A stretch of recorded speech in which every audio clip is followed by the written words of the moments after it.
Bonjour, une petite vidéo pour vous expliquer ma façon de trader et sur l'action BKR. L'action BKR, elle est en flux baissier sous la SMA 20, ici là, la SMA 20. Elle est en train de reprendre la EMA 7, ici là, et elle est sous la SMA 200. Donc la tendance est de fond est de long terme est baissière, court terme, moyen terme baissier et la tendance immédiate à repasse haussière parce qu'on repasse au-dessus de la 7. Mais ce que je remarque, voilà, c'est ça. Regardez ici. On a eu la même configuration ici.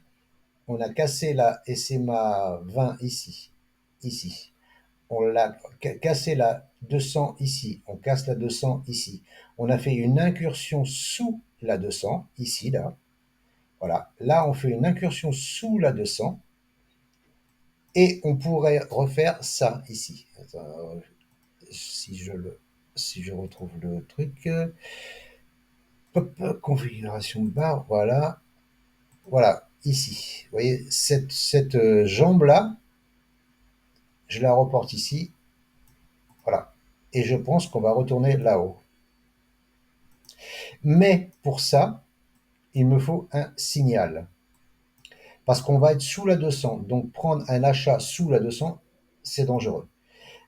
Mais c'est pas impossible non plus, hein. Voilà. En général, moi, je prends des signaux d'achat 7,20 au-dessus de la 200. C'est bien plus confort, hein. Voilà, on a plus de sécurité. Mais on peut prendre en dessous aussi. Je m'explique. Là, il faut que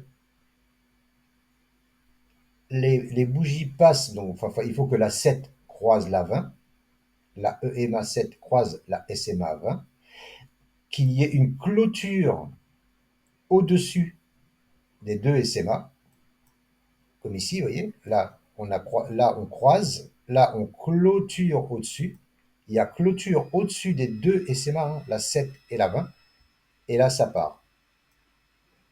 Ici, je vais attendre une clôture au-dessus des deux SMA, un stop ici, pour viser le plus haut, pour viser la même amplitude qu'il y a eu ici, hein.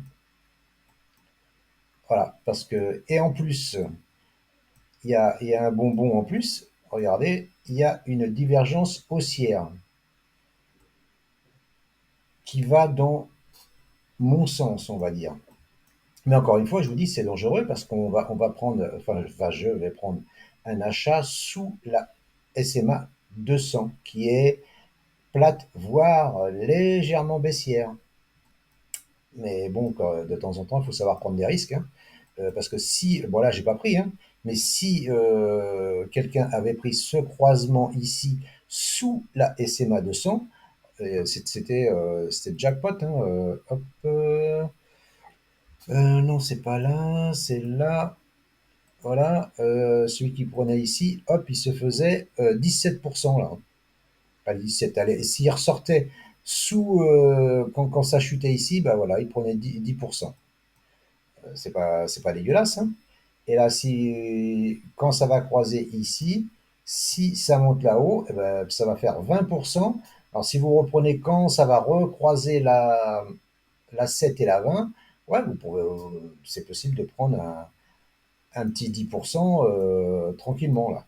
Et, et voilà. Mais bon, encore une fois, je me répète, c'est dangereux. On est sous la 200. Sous la 200, prendre un achat, c'est par définition dangereux. Mais ça peut payer. Vous voyez, ici, ça a payé. Regardez, ici, croisement 7-20. Celui qui avait les corones, il prenait ici, c'était jackpot. Bon, après, je ne vais pas vous faire tout un speech pour ça. Mais voilà. Donc, moi, ce que je vais chercher, c'est surtout ça. Voilà. Ici, ça, tac, je le reporte ici. Et j'espère remonter ici à la mèche ici. Voilà, donc, mais surtout attendre une clôture au-dessus de la 7, de la 20 pour prendre position, comme ça s'est passé ici. Clôture au-dessus de la 7 et de la 20, prend position, on ferme les yeux et on attend. Voilà, c'était une petite vidéo éducative, explicative de ma façon de faire. Moi, je ne trade principalement, généralement, que les actions. J'ai tradé le forex, tout ça, mais bon, maintenant, il y a un moment que j'ai arrêté, je ne trade plus tout ça. Voilà. Si cette vidéo vous a plu, n'hésitez pas, mettez un petit like et n'hésitez pas à commenter, ça me fera plaisir. Je vous remercie beaucoup, je vous souhaite une bonne fin de journée. Ciao, ciao!